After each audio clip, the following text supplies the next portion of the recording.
والصلاة والسلام على رسوله الكريم وعلى آله وأصحابه أجمعين.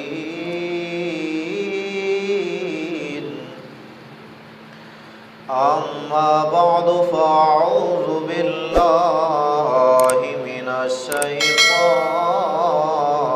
الرجيم. بسم الله الرحمن الرحيم.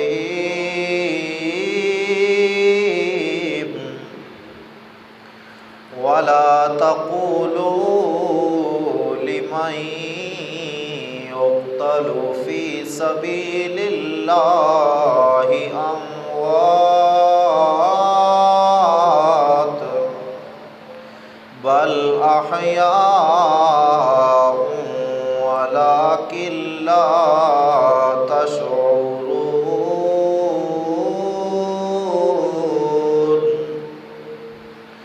آمنت بالله صدق الله العظيم. إن الله وملائكته يصلون على النبي يا أيها الذين آمنوا صلوا عليه وسلموا تسليما. الصلاة والسلام عليك يا سيدي يا رسول الله. الصلاة والسلام عليك يا سيدي يا حبيب الله. الصلاة والسلام عليك يا سيدي يا رحمة للعالمين.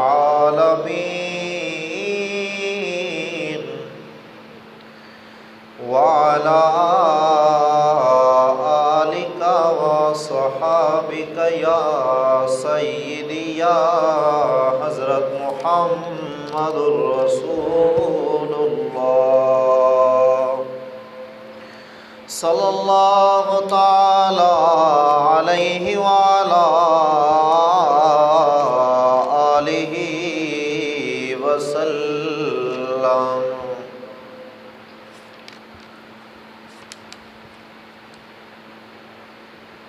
معزز دوستو بزرگو، السلام علیکم ورحمۃ اللہ وبرکاتہ.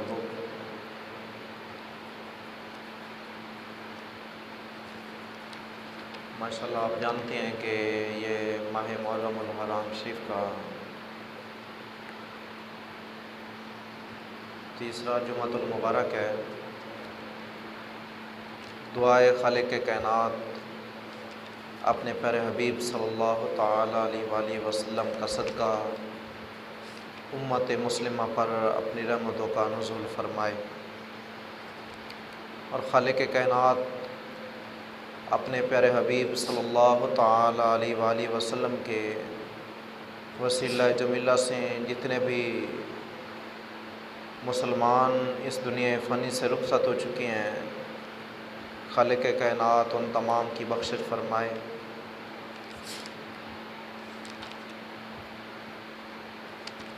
عزیزان گرامی، میں نے جو آپ کے سامنے آیہ مقدسہ تلاوت کرنے کا شرف حاصل کیا ہے،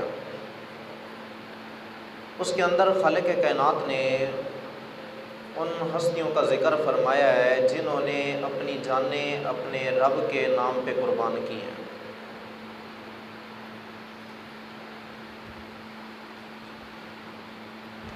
جنہوں نے اپنی جانیں رب تعالیٰ کے نام پر قربان کی ہیں، جنہوں نے ان کے نام پر اپنا آپ قربان کر دیا.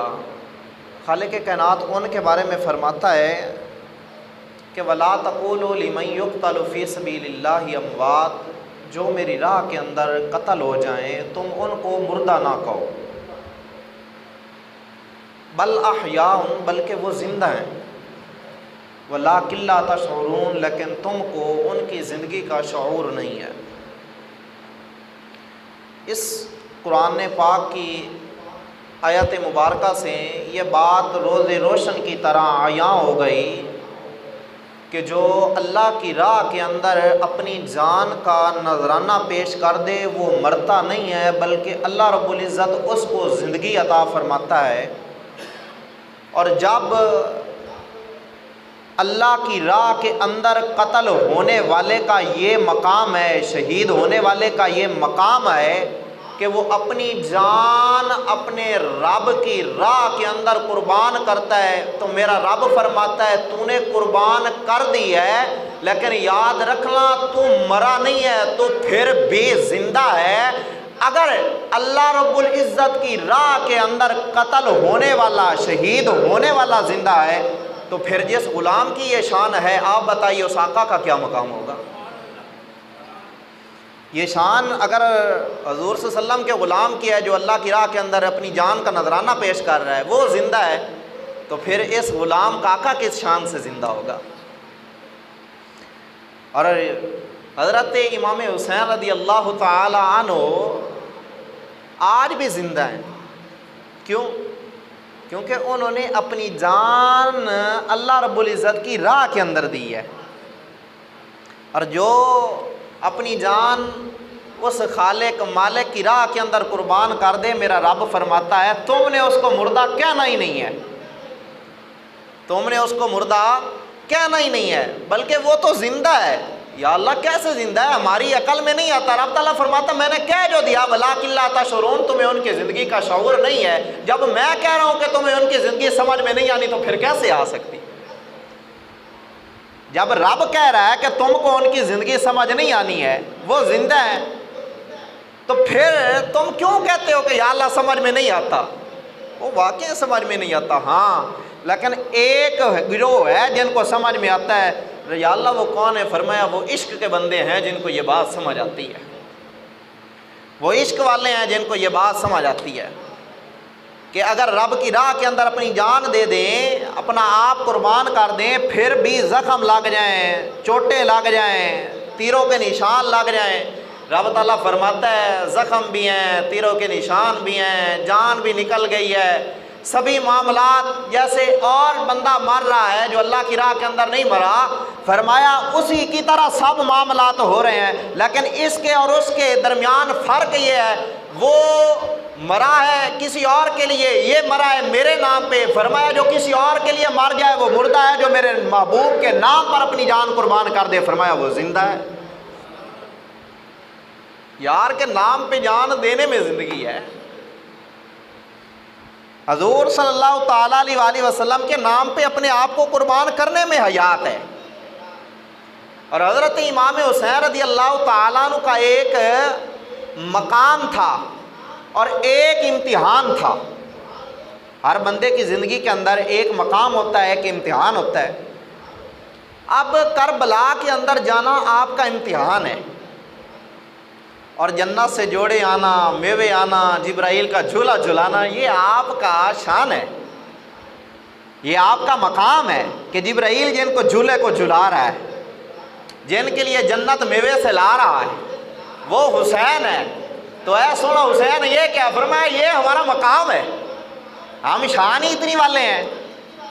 تو جو وہاں کربلا کے اندر ہیں، پانی جناب نہیں لے رہے، رب کی راہ کے اندر اپنے آپ کو قربان کر رہے ہیں، اے سونا حسین یہ کیا ہے؟ فرماتے یہ ہمارا امتحان ہے۔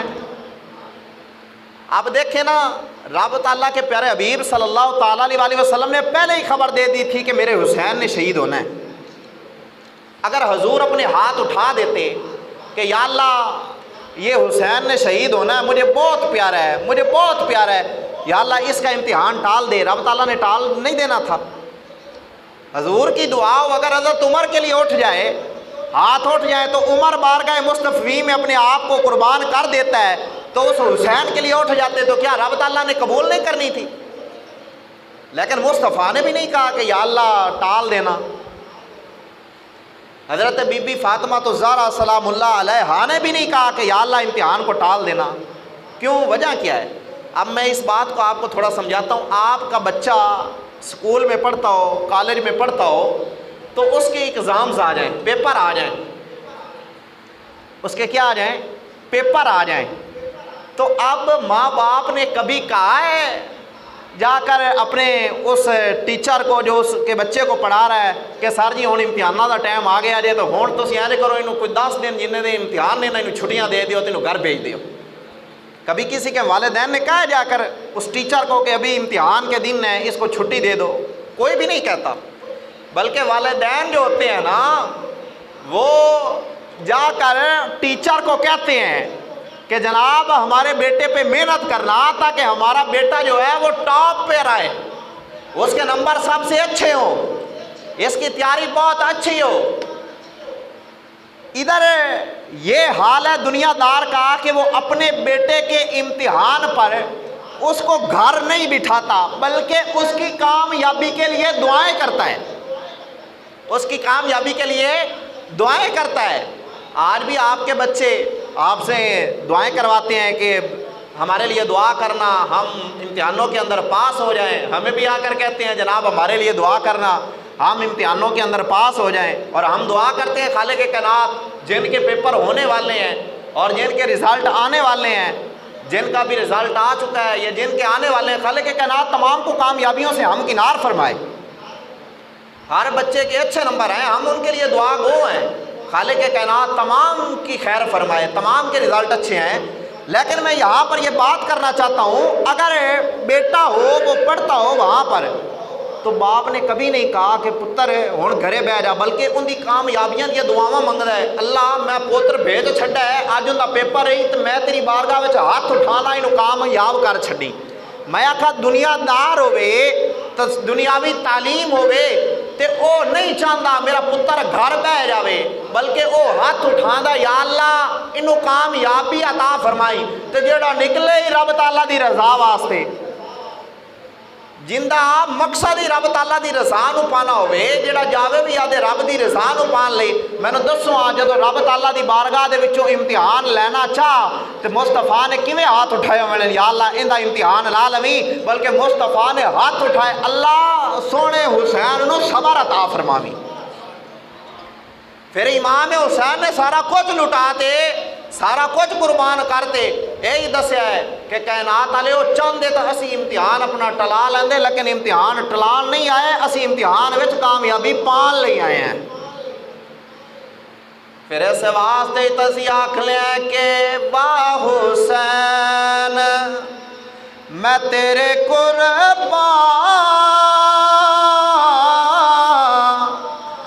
تو نے دل بچایا ہے.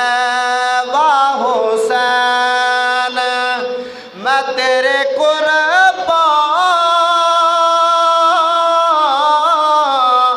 تو نے دل بچایا ہے.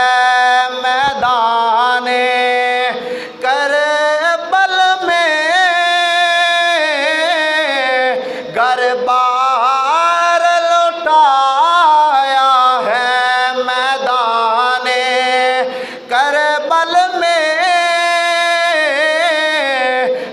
بار لٹایا ہے. اور بجھ سکتی نہیں ہرگز کبھی کفر کی آندھی سے، بجھ سکتی نہیں ہرگز کبھی کفر کی آندھی سے. اسلام کی شمع کو تو نے خون دے کے جلایا ہے. اسلام کی شمع کو تو نے خون دے کے جلایا ہے. پھر کیوں نہ کہے کہ واہ حسین میں تیرے قربان،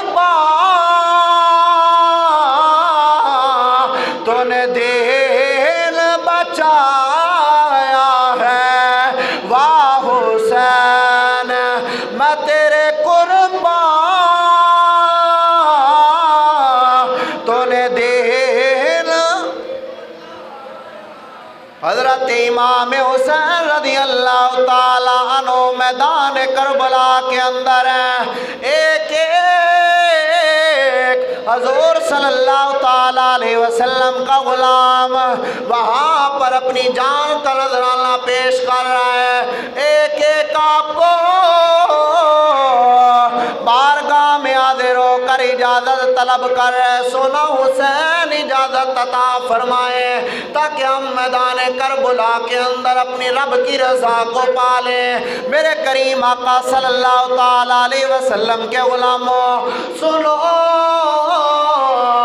میرے کریم امام حسین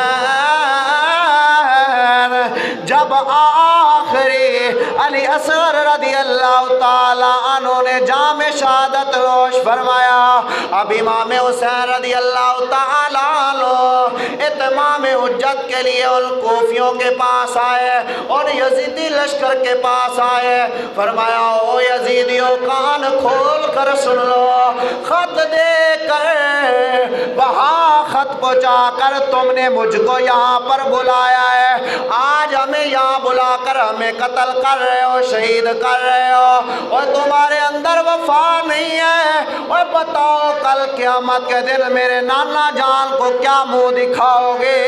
آج تمہارے پاس وقت ہے، اپنے ہاتھوں کو آل مصطفی کے شہزادوں کے خونوں سے نہ رنگو، آج تمہارے پاس وقت ہے، لوٹ آؤ۔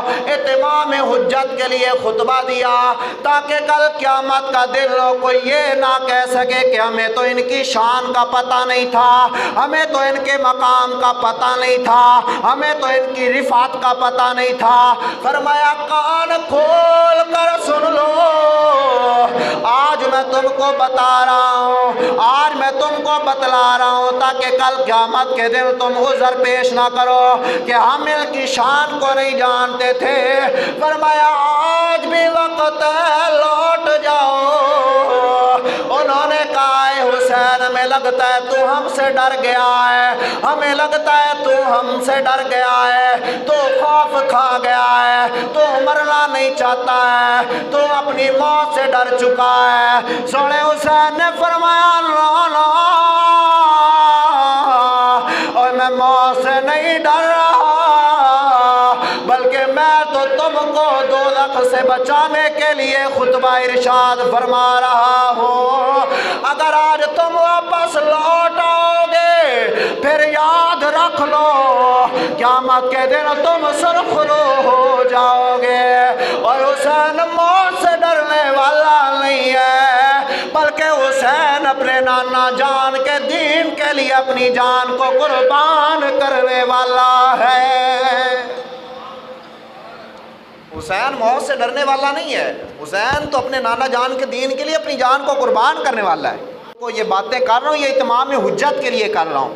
یہ اتمام حجت آپ ایسے سمجھ لیں جیسے کسی بندے نے کوئی کام کرنا ہوئے نا تے او جان لگے نا اندہ والدین ہوئے یا پیر ہوئے یا استاد ہوئے تو انہوں آدھا ہے پتر ہے آئے کام انج نہ کریں، آئے کام انج نہ کری ورنہ گھاٹا پہ آجے صحیح، اے چنگا کام نہیں ہے، اندے نیڑے نہ جاویں۔ اے کیوں آکھنا ہوتا ہے؟ تاکہ انہوں پتہ لگ جاوے بھئی اے کام چنگا نہیں ہے۔ حضرت امام حسین نے انہوں نے خطبہ دیتا، فرمایا کان کھولتے سن لو، جیڑا کام کرن لگے ہو نا اے کام چنگا نہیں نے، اندے وچ نجات نہیں نے، بلکہ اندے دے وچ تسی عذاب دے اندر مبتلا جاسو۔ ساڈے خون دے نال آدھے ہتھاں نوں نہ رنگو بلکہ ساڈی غلامی نوں اختیار کر لو۔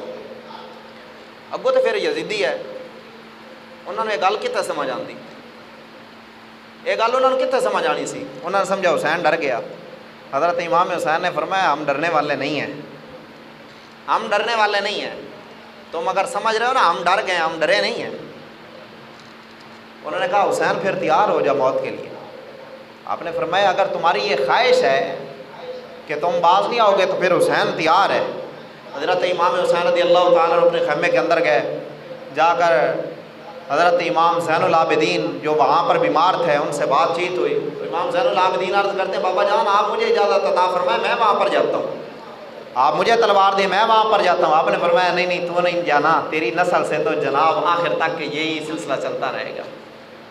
فرمایا تیری وجہ سے تو میرا نام باقی رہے گا، تو رہے یہیں پر، میں جاتا ہوں۔ انہوں نے کہا نہیں بابا جان، میرے ہوتے ہوئے آپ کا خون گرے یہ ہو نہیں سکتا، پہلے زین العابدین کا خون گرے گا، اس کے بعد آپ کا خون گرے گا۔ آپ نے فرمایا نہیں بیٹا، تیرا باپ زندہ ہے، تو نے نہیں جانا، تو بیمار ہے، تو ان گھر والوں کا خیال رکھنا، ان کی حفاظت کرنا، ان کو مدینہ لے جانا، اور مدینہ جا کر میرا نانے جان کے روضہ اقدس پر سلام دینا اور ان کو میرا حال بتانا، ان کو جا کر میرا حال سنانا، یہ تیرے ذمے ہے، اور ان شہزادیوں کی حفاظت کرنا تیرے ذمے ہے۔ آپ نے ان کو جب بات کر لی تو آپ نے اپنے سر کے اوپر امامہ شریف سجایا، عربی لباس زیب تن فرمایا، اور ہاتھ کے اندر آپ نے تلوار کو لیا، لے کر میدان کے اندر آئے اور للکار کر کہا ہے کوئی ہمت والا تو آئے اب حسین کے مقابلہ میں، کسی کے اندر ہمت ہے تو آئے اب حسین کے مقابلہ میں۔ وہاں سے ایک اٹھا، اس نے کہا جی میں آتا ہوں آپ کے مقابلہ میں، میں آپ کے مقابلہ میں آتا ہوں۔ آپ نے فرمایا آ جا۔ جب وہ آپ کے قریب ہوا، اس نے وار کرنا چاہا تو امام حسین نے اپنی تلوار کو اٹھایا، ایسا وار کیا اس کو مہلت ہی نہ ملی سنبھلنے کی، وہیں پر وہ سپرد نار ہو گیا۔ اور ارزق نامی ایک پہلوان تھا بڑا نامی گرامی، اس نے کہا یہ حسین بلا رہا ہے، اب میں جاتا ہوں وہاں پر۔ تو وہ جو یزیدی لشکر کے ساتھ والے تھے انہوں نے کہا عمر یہاں پر نہ جانا۔ ارزق کو کہنے لگا ارزق نہ جانا یہاں پر، تو جانتا نہیں ہے یہ محمد الرسول اللہ کے شہزادے ہیں، یہ رسول اللہ کے شہزادے ہیں، ان کو معمولی نہ سمجھنا۔ ان کا بابا تو وہ تھا جس نے خیبر کو ایک ہاتھ سے پکڑ کر اکھاڑ کر رکھ دیا تھا، تو کیسی باتیں کرتا، اپنی طاقت پہ ناز کرتا ہے۔ اس نے تو عبد ود کو پکڑ کر بچھاڑ دیا تھا، تو اپنی طاقت پہ ناز کرتا ہے۔ فرمایا اپنی باتوں پہ نہ جاؤ، اپنی طاقت پہ ناز نہ کرو۔ حسین بڑی طاقت والا، اس نے کہا نہیں میں جاؤں گا۔ اس کے پتر بڑے تیز تھے، انہوں نے کہا بابا تو روک، پہلے ایسے ہی جانے ہیں۔ ایک بیٹا آیا اس کا، جب آیا تو آپ نے اس پر بھی وار کیا، وہ بھی واصل جہنم ہو گیا۔ اب اس کے بیٹے جتنے بھی تھے سارے کے سارے وہیں پر واصل جہنم ہو گئے۔ تو عرضہ کہنے لگا میرے بیٹوں کو قتل کر دیا ہے میری آنکھوں کے سامنے۔ غصے میں آ کر حضرت امام حسین رضی اللہ تعالیٰ عنہ پہ وار کرنا چاہا۔ حضرت امام حسین رضی اللہ تعالیٰ عنہ نے تلوار سے ایسا وار کیا، اس کے گردن کو اڑا کر رکھ دیا۔ اب وہاں پر جناب ہلچل مچ گئی، کہنے لگے یہاں حسین قابو میں نہیں آنا، ایسے اب ان کے ساتھ جنگ نہیں ہونی۔ انہوں نے کہا پھر کیا کریں؟ انہوں نے کہا اب پھر کیا کیا جائے؟ انہوں نے کہا ایسا کرو، اگر حسین کو قابو کرنا ہے تو ایک ساتھ سارے حملہ کرو، ایک ساتھ سارے حملہ کرو، ایک ایک کر کے نہ جاؤ، ورنہ تم میں سے کسی ایک نے بھی نہیں بچنا ہے۔ اور بعض کتابوں کے اندر آتا ہے امام حسین رضی اللہ تعالیٰ عنہ کو چیرتے ہوئے دریائے فرات کے کنارے پر پہنچ گئے تھے، اور آپ نے جب وہاں سے پانی کا چن لیا نا، یوں قریب کیا، منہ کے قریب کرنے لگے تھے، گھونٹ بھرنے لگے تھے، خیال آ گیا علی اصغر نے بھی تو نہیں پیا تھا نا، علی اکبر نے بھی تو نہیں پیا، حسین تو کیوں پی رہا ہے؟ وہی واپس پلٹا دیا۔ اور ادھر سے یزیدی لشکر کی طرف سے آواز آئی، انہوں نے کہا اگر حسین نے ایک گھونٹ قطرے پانی کا پی لیا تو پھر کان کھول کر سن لو، ہم میں سے کوئی ایک بھی نہیں بچے گا، اگر اپنی بقا چاہتے ہو تو حسین کو پانی نہ پینے دینا۔ وہیں پر انہوں نے جناب سارے اکٹھے ہو کر حضرت امام حسین رضی اللہ تعالیٰ عنہ پر حملہ کر دیا، اور حضرت امام حسین رضی اللہ تعالیٰ عنہ پر تیروں کی بارش برسا دی، زخموں سے چور و چور۔ حضرت امام حسین رضی اللہ تعالیٰ عنہ جب زمین پہ گرنے لگے تو شمر نے آ کر وار کرنا چاہا، تو آپ نے فرمایا شمر رک جا، بتا ابھی وقت کیا ہے؟ کہنے لگا ابھی وقت نماز کا ہے۔ تو فرمایا پھر رک جا، حسین کو پہلے نماز ادا کر لینے دے۔ فرمایا رک جا، پہلے حسین کو پہلے نماز ادا کر لینے دے۔ مسجدوں کے اندر بیٹھ کر کولر پنکھے چلا کر ایسی والی مسجد کے اندر بیٹھ کر نماز پڑھنا آسان ہے، اور تلوار کے سائے کے نیچے نماز ادا کرنا یہ حسین کا کام ہے۔ آج ہزاروں جناب سہولیات موجود ہیں، ہزاروں طرح کی جناب آپ کو سہولیات میسر ہیں، باوجود اس کے مسلمان کے پاس نہیں کہ وہ آ کر نماز ادا کر لے۔ مؤذنہ صدا لگاتا حی علی الصلاۃ حی علی الفلاح، آؤ نماز کی طرف، آؤ کامیابی کی طرف، یہاں پر کامیابی ہے۔ مؤذن کہتا آؤ کامیابی کی طرف، یہ یہاں پر کامیابی نہیں ڈھونڈتا، یہ اپنے کاروبار میں کامیابی ڈھونڈتا ہے۔ یہ اپنی دکان میں کامیابی ڈھونڈتا ہے، یہ اپنی مارکیٹ کے اندر کامیابی ڈھونڈتا ہے، یہ اپنے بزنس کے اندر کامیابی ڈھونڈتا ہے۔ اوے تیری کامیابی تیرے بزنس کے اندر نہیں ہے، تیری کامیابی تیرے جناب مال کے اندر نہیں ہے، تیری کامیابی تیری چلتی ہوئی شاپ کے اندر نہیں ہے، تیری کامیابی دنیا کے جاؤ جلال کے اندر نہیں ہے، تیری کامیابی محمد مصطفیٰ صلی اللہ تعالیٰ علیہ وسلم کی غلامی کے اندر ہے۔ اگر تو چاہتا ہے تو کامیاب ہو جائے تو حضور صلی اللہ تعالیٰ علیہ وسلم کی غلامی کو اپنا لے، حضور صلی اللہ تعالیٰ علیہ وسلم کا غلام بن جا۔ جب تو حضور کا غلام بن جائے گا تو پھر کامیابیاں تیرے قدم چومیں گی، پھر تو چلے گا تو درندے کیا ہیں وہ بھی جناب آ کر تیرا تو احترام کریں گے، لیکن شرط یہ ہے پہلے تو رسول اللہ کا غلام ہو، حضور صلی اللہ تعالیٰ علیہ وسلم کا وفادار ہو۔ ایسے نمازیں ادا کرنا تو بڑا آسان ہے۔ آج بھی میں ان بے نمازیوں کو پیغام دینا چاہتا ہوں کہ حضرت امام حسین رضی اللہ تعالیٰ عنہ کو نعرہ لگانے والوں، حضرت امام حسین کا ذکر کرنے والوں، کبھی یہ بھی سوچا امام حسین نے نماز بھی چھوڑی ہے یا نہیں چھوڑی؟ حسین نے تو تلوار کے سائے کے نیچے بھی نماز کو نہیں چھوڑا، تو تم آج ہزاروں سہولیات کے باوجود نماز کو چھوڑ دو اور پھر تم نعرہ لگاؤ میں حسینی ہوں، تو پھر تم کہاں کہ حسینی ہو؟ نعرہ تو وہ لگائے نا جو امام حسین کا نوکر ہو، جو امام حسین کا خادم ہو، جو امام حسین کے پیچھے چلنے والا ہو، حضرت امام حسین کی فکر پہ عمل کرنے والا ہو، وہ نعرہ لگائے۔ حضرت امام حسین کا ذکر وہ کرے نا جو حضرت امام حسین رضی اللہ تعالیٰ عنہ کو دل و جان سے مانتا ہو، اور ہم سنی خوش نصیب ہیں، ہم حضرت امام حسین رضی اللہ تعالیٰ عنہ کا ذکر بھی کرتے ہیں اور ان کی سیرت پہ عمل بھی کرتے ہیں۔ حضرت عبداللہ بن وہب کلبی رضی اللہ تعالیٰ عنہ یہ کربلا کے میدان کے اندر تھے، کربلا کے میدان کے اندر تھے، 17 دن ہوئے تھے آپ کی شادی ہوئی کو، 17 دن آپ کی شادی ہوئی کو ہوئے تھے، تازی تازی شادی ہوئی۔ ماں نے آ کر کہا عبداللہ میرا دل چاہتا ہے کہ حضرت امام حسین پر سبھی قربان ہو رہے ہیں دین اسلام کی سربلندی کے لیے، میری تمنا ہے تو بھی ان پر قربان ہو جا، تاکہ کل قیامت کا دن ہو جب شہداء کو بلایا جائے تو تیری ماں کا نام بھی آ جائے، تیری ماں کا نام بھی آ جائے، میرا جی چاہتا ہے تو جا ان پر قربان ہو جا۔ حضرت وہب بن عبداللہ کلبی رضی اللہ تعالیٰ عنہ 17 دن شادی کو ہوئے ہیں، ہزاروں ارمان دل کے اندر، ہزاروں خواب دل کے اندر، ہزاروں سوچیں دل کے اندر، اپنے سارے ارمانوں کو لیے ہوئے میدان کربلا کے اندر آئے۔ میدان کے اندر جب جانے لگے نا، ماں کی بارگاہ میں عرض کرتے اماں ابھی تازی تازی شادی ہوئی، ایک دفعہ جا کر اپنی بیوی سے ملاقات نہ کر لو؟ ماں کہنے لگی پتر جا تو رہا ہے لیکن یاد رکھنا کہیں یہ نہ ہو تو وہاں پر جائے اور جا کر مجھے بھول جائے، میرے مقصد کو بھول جائے، جو جس کام کے لیے تو جا رہا ہے اپنی بیوی کی محبت میں آ کر تو اپنے اس ارادے کو ترک کر دے، کہیں ایسا نہ ہو۔ دیکھنا عرض کرتے اماں تیرا حکم ہو اور تیری خواہش ہے، میری تمنا ہے، میں امام حسین پہ قربان ہونے کے لیے تیار ہوں، تو پریشان نہ ہو، میں وہاں پر جا کر اپنا ارادہ ترک نہیں کروں گا بلکہ میں اپنی جان کا نذرانہ پیش کروں گا۔ آپ اپنی بیوی کے پاس جاتے ہیں، بیوی سے جا کر کہتے ہیں میں تیرے پاس آیا ہوں، میری ایک تمنا ہے۔ اس نے کہا کیا تمنا ہے؟ عرض کرتے ہیں میری تمنا یہ ہے، میرا جی چاہتا ہے میں جا کر امام حسین پہ قربان ہو جاؤں، میں حسین پہ قربان ہو جاؤں، میں اسلام کے لیے کوئی کام کر جاؤں۔ بیوی بے وفا شعار تھی، رفیقہ حیات تھی، اس نے کہا آپ کی یہ تمنا ہے تو میری بھی یہ تمنا ہے، میں بھی یہ چاہتی ہوں آج آپ امام حسین پر قربان ہو جائیں، لیکن جانے سے پہلے میری ایک شرط ہے۔ انہوں نے کہا کیا شرط ہے؟ کہنے لگی میری شرط یہ ہے جب آپ اللہ کی راہ کے اندر لڑیں گے اور آپ شہید ہو جائیں گے تو شہید جو ہے وہ تو جنتی ہے، تو آپ جنت کے اندر جائیں گے، تو جب آپ جنت کے اندر جائیں میں نہ جاؤں یہ کیسے ہو سکتا ہے؟ میں آپ کی بیوی ہوں، آپ مجھ سے وعدہ کریں تب تک آپ جنت میں نہیں جائیں گے جب تک آپ مجھے اپنے ساتھ نہیں لے کر جائیں گے، آپ تب تک جنت میں نہیں جائیں گے جب تک آپ مجھے اپنے ساتھ نہیں لے جائیں گے، میرے سے وعدہ کریں، میں آپ کو اجازت دیتی ہوں جائیں قربان ہو جائیں۔ ویسے بھی عورتیں جیڑی ہوندی ہیں نا، بندہ جیڑا بھی ترکڑا ہوئے نا، جیڑا بھی ترکڑا ہوئے کسے کام جاندہ پیا ہوئے جاندی پھری اے یا کوئی نہ کوئی رفڑ ضرور پا دے دیا، جاندی پھری سوچتا ضرور ہی جاندہ ہے، اے یا کوئی نہ کوئی گالو ضرور ہی کر دے دیا، سارا راہ سوچتا ضرور جاندہ ہے۔ عورت خوش ہو رہا ہے تو سبحان اللہ۔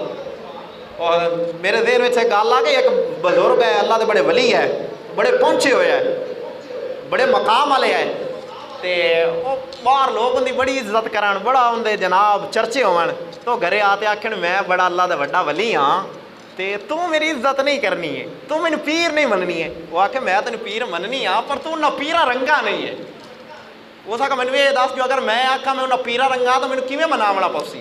وہ آکھا مینوں کوئی ہے جی کچھ ہے بھی کھا نا میرے پتہ لگے بھی تو آکھیں کو پیر ہے، مینوں آپ یقین ہوئے بھی تو بڑا کوئی اللہ دا ولی ہے۔ اس نے کہا اچھا مینوں ایریو کو کام کرنا پیسے؟ اسے کہا ہاں ایریا کام کر کوئی مینوں محسوس ہوئے واقعی تو اللہ دا ولی میں آپ تینوں مننا۔ وہ کچھ دن پہ گل انہوں یاد بھول گئی، ایک دن نہ وہ کوٹھے دے تو اڑتے لگا، وہ جو پیر صاحب جڑا وہ شوہر آؤ سورت دا اڑتے لگا۔ تو جب واپسی آیا نا گھرے شام ٹائم گھرے آیا تو کوئی بیوی بڑی خوش ہوئی بیٹھی ہوئے، آندھی تم ہی آدھے آپ پیر آکھنا ہے، میں بھی اج ایک پیر ویکھا ہی، میں بھی اج ایک اللہ دا ولی ویکھا ہی۔ اس نے کہا کیڑا؟ اس نے کہا اج اتوں لگا ہی کوٹھے دے تو اڑدا اڑدا جاندا، انہوں آدھے اللہ دا ولی، تو آدھے آپ اللہ دا ولی بنائی ہونا ہے، او اللہ دا ولی آ اڑدا اڑدا جاندا پیا۔ اس نے کہا انہوں مننی ہے، انہوں مننی ہے تو؟ اس نے کہا ہاں میں مننی ہاں انہوں۔ اس نے کہا پھر ویکھ لے، اس نے کہا مننی ہاں، وہ جو اللہ دا ولی ہے، تو اللہ دا ولی نہیں ہے، تو جدو وہ اڑیو ہی نا تو موڑ میں پتہ لگ سی تو اللہ دا ولی ہے۔ اس نے کہا انہوں مننی ہے اے دس؟ اس نے کہا مننی ہاں۔ آندا وہ تو میں آسوں۔ آندھی اچھا اچھا اچھا اچھا پھر ممی آکھاں تو ڈنگا ڈنگا کیوں اڑدا بدائی؟ مطلب روڑا وچوں کوئی نہ کوئی کٹ ہی لینا ہے، کوئی نہ کوئی وچوں بہانہ ہلا کٹ ہی لینا ہے۔ وہ کہا جاندے تو پے ہو لیکن گل سنو میری، ادو تک تسی جنت وچ نہیں جانا جدوں تک مینوں نال نہیں لے کے جاؤ گے۔ وہ کہا ہن جنت وچ جانا قیامت دے ہونا پتہ نہیں تو کتھے میں کتھے۔ وہ کہا اے فیصلہ تھوڑے اپنے کول تو ہونا نہیں، آ چلنے ہیں حسین کول کرا لینے ہیں، حضرت امام حسین دے کول کرا لینے ہیں۔ دونوں میاں بیوی حضرت امام حسین رضی اللہ تعالیٰ عنہ کے پاس گئے، جا کر عرض کرتے ہیں قبلہ میں نے آپ سے ایک بات کرنی ہے۔ آپ نے فرمایا بتاؤ کیا بات ہے؟ عرض کرتے ہیں حضور بات یہ ہے میری تمنا ہے میں اللہ کی راہ کے اندر قربان ہو جاؤں، لیکن میری بیوی چاہتی ہے کہ آپ تب تک جنت کے اندر نہیں جائیں گے جب تک آپ مجھے اپنے ساتھ نہیں لے جائیں گے، اب بتائیں میں کیا کروں؟ آپ نے فرمایا بس اتنا سا مسئلہ ہے؟ اس نے کہا جی اتنا سا مسئلہ ہے۔ آپ نے فرمایا پھر پریشان نہ ہو، حسین اس بات کی گواہی دیتا ہے کل قیامت کا دن ہوگا تب تک تو جنت کے اندر نہیں جائے گا جب تک تیری بیوی جنت کے اندر نہیں جا لیتی، تب تک تو جنت کے اندر نہیں جائے گا جب تک تیری بیوی اندر نہیں جائے گی۔ وہاں پر ہزاروں لاشیں پڑے ہیں لیکن امام حسین پھر بھی حضور صلی اللہ تعالیٰ علیہ وسلم کی امت کو جنتیں بانٹ رہے ہیں۔ اور میں یہاں پر ایک بات کہہ دوں، رب تعالیٰ فرماتا ہے کہ ان اللہ اشتری من المؤمنین انفسهم واموالهم بان لهم الجنہ۔ رب تعالیٰ فرماتا کون ہے تم میں سے جو جنت کا خریدار ہے، جو اپنی مال کے بدلے جو اپنی جان کے بدلے جنت کو خرید لے؟ کون ہے تم میں سے؟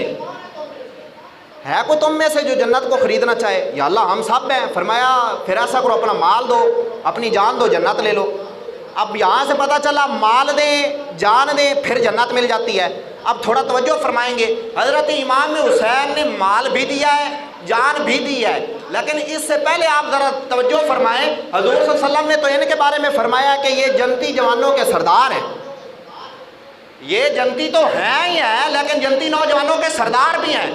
حضرت امام حسین تو جنتی نوجوانوں کے سردار ہیں، جنتی ہیں ہی ہیں، پھر امام حسین نے جان بھی دی مال بھی دیا، جنت کس لیے خریدی ہے؟ مال بھی دیا ہے جان بھی دی ہے سب کچھ قربان کیا، پھر جنت کس کے لیے خریدی ہے؟ حالانکہ وہ تو پہلے ہی جنتی ہیں۔ تو پھر امام حسین سے پوچھے نا جی آپ کے پاس تو سب کچھ ہے، آپ جنت کے مالک ہیں، جنت آپ کو مل چکی ہے اور آپ جنتی نوجوانوں کے سردار بھی ہیں، باوجود اس کے آپ نے پھر اپنا مال اور جان کیوں رب کی بارگاہ میں قربان کی اور کس کے لیے جنت خریدی؟ تو آواز آتی ہے او کائنات والوں سنو، میں تو جنتی ہوں ہی ہوں، میں نے اپنا مال اپنی اولاد اپنی جان رب کی بارگاہ میں دے کر جنت اپنے لیے نہیں خریدی ہے بلکہ اپنے نانا جان کی گناہگار امت کے لیے خریدی ہے۔ جنت اپنے لیے نہیں خریدی بلکہ اپنے نانا جان کی گناہگار امت کے لیے خریدی ہے۔ اور امام حسین کا آج بھی یہی پیغام ہے کہ تم کبھی بھی ناموس رسالت پہ غداری نہ کرنا، کبھی ناموس رسالت پہ سودا بازی نہ کرنا، اور آج بھی آپ کی بات میں آپ کی جو ہے نا اطلاع اس کے لیے عرض ہے، آپ کی معلومات کے اندر اضافے کے لیے عرض ہے 295 قانون ہے، یہ پاکستان کے اندر قانون بنا ہوا ہے، اور آج اس قانون کے اندر رد و بدل کیا جا رہا ہے، اور بہت ہی جلد آپ کو یہ سننے کو مل جائے گا کہ اس قانون کے اندر ترمیم کر دی گئی ہے۔ لیکن یاد رکھ لو، ہم مسلمان ہیں، ہم محمد عربی کے غلام ہیں، ہم سب کچھ برداشت کر سکتے ہیں، لیکن اپنے نبی سے غداری کرنا برداشت نہیں کر سکتے۔ سب کچھ بدلا جا سکتا ہے، لیکن اس قانون کے اندر کبھی بھی ترمیم کرنا ہم برداشت نہیں کریں گے۔ اور جو اس مذموم کوشش کے اندر مبتلا ہیں، ہم ان کو بھی پیغام دے رہے ہیں، کان کھول کر سن لو، ابھی محمد عربی کے غلام ختم نہیں ہوئے، ابھی امام حسین کے نوکر ختم نہیں ہوئے۔ اگر ہم حسین کا نعرہ لگانا جانتے ہیں تو ہم امام حسین والا کام کرنا بھی جانتے ہیں۔ اگر حسین نے میدان کربلا کے اندر آ کر سب کچھ قربان کر کے دین اسلام کو بچایا ہے تو ہم بھی اپنا مال اور جان قربان کر کے محمد مصطفیٰ کی ناموس کو بچائیں گے اور اس پر پہرا دیتے رہیں گے، اور انشاءاللہ ہر گلی سے یہ آواز آتی رہے گی کہ تاجدار ختم نبوت، تاجدار ختم نبوت، تاجدار ختم نبوت، تاجدار ختم نبوت، دل دی ٹھنڈک اکھ دا چین، یا حسین یا حسین، دل دی ٹھنڈک اکھ دا چین، دل دی ٹھنڈک اکھ دا چین، دل دی ٹھنڈک اکھ دا چین، تاجدار ختم نبوت۔ آج بھی نعرہ لگ رہا ہے، انشاءاللہ قیامت تک لگتا رہے گا، اور یہ ہمارا فیصلہ نہیں ہے، یہ قرآن کا فیصلہ ہے۔ قرآن کہہ رہا ہے ما کان محمد ابا احد من رجالکم ولکن رسول اللہ وخاتم النبیین۔ اسمبلیوں کے باہر بورڈ لگا کر وہاں پر یہ آیت لکھوانا آسان ہے، اور قرآن کے اندر اس کی تلاوت کرنا آسان ہے، لیکن حسین کی طرح میدان عمل کے اندر آ کر حقیقی طور پر اس آیت کا نفاذ کرانا یہ آسان نہیں، بلکہ یہ صرف کام وہی کر سکتا ہے جو حسین سے بھی پیار کرنے والا ہے اور حسین کے نانا جان محمد مصطفیٰ سے بھی پیار کرنے والا ہے۔ دعا فرمائے خالق کائنات ان بدبختوں کو توفیق عطا فرمائے کہ وہ اس مذموم کوشش سے باز آ جائیں، اور انشاءاللہ حضور صلی اللہ تعالی